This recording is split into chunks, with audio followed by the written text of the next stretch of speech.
This is me, age 24, full of excitement and desperately in need of an adventure. And this is my friend Chaz, who I dragged along with me. The destination? Canada. And like anybody that goes travelling, I wanted to document as much as possible. So I bought a camera. This camera.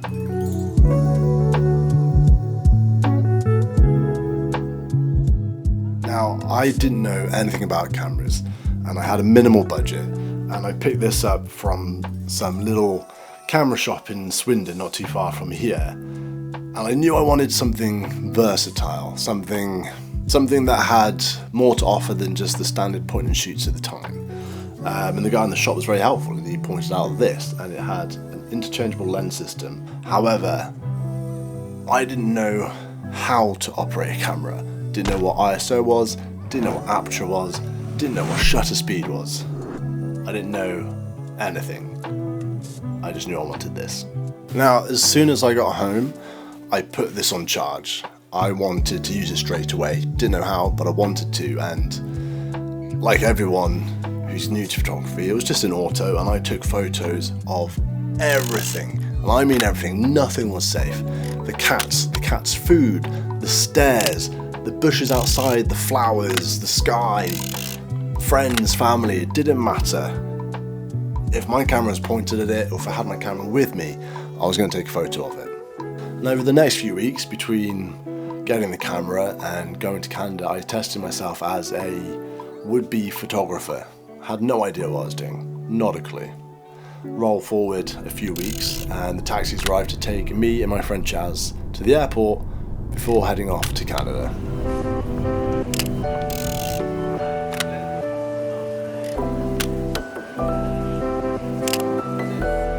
I'd always wanted to go to Canada. It was always a dream of mine. Growing up, I used to ride downhill bikes, and Canada, specifically Whistler, BC, was the mountain bike and downhill freeride mecca, the center of everything mountain bikes. And I knew that's where I wanted to be, so that's where we went.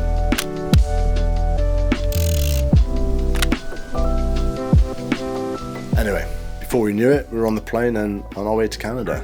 For those that aren't familiar with where Whistler is in Canada, it's on the west coast and it sits among the Canadian Rockies and is by far, still to this day, one of the most picturesque places I've ever been on this planet so far. And it was there that my inspiration for pursuing landscape photography was born.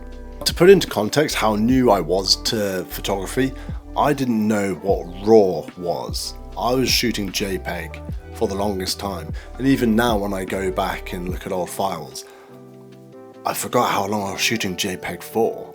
Now, YouTube wasn't hugely mainstream back then, but it was still full of resources, and like anybody that picks up a hobby, you just end up binge watching videos on YouTube, on social, of that hobby, and that's exactly what I did. I was inspired by the likes of Thomas Heaton and Peter McKinnon in the early days, and their passion for landscape photography inspired me and taught me a lot, and eventually taught me how to shoot RAW and how to shoot manual.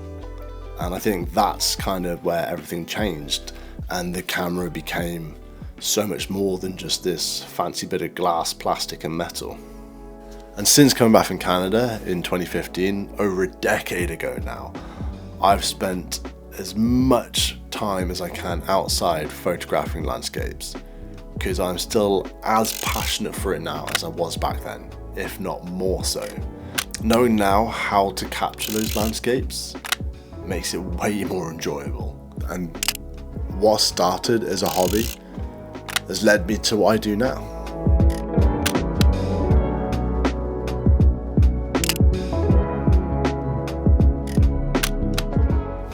So yeah, for the last, well over a decade now, I've been a photographer, and my passion is landscape photography, but this hobby has led me to places I didn't know it would lead me. Like, I'm now a full-time fashion photographer. That's my day job. I shoot models, I shoot campaigns and editorials. And I would never have dreamed that I would be doing that. Back then I was working in kitchens, you know, hot, sweaty, long hours, not the best pay, and I didn't know how I would get out of it. But I knew I wanted out, and I didn't know photography was going to be the answer. At the time it was just a hobby. So, you know, it just goes to show that if you're passionate about something, you keep on it and you keep pursuing it, eventually something has to change. It only works if you keep going. That's what I'll say. Anyway, if you like the video, don't forget to like and drop a comment. Let me know what your hobby is, your passion, and where you hope it leads you. And if you want to be notified when I upload another video, then subscribe. Otherwise, I will see you in the next one.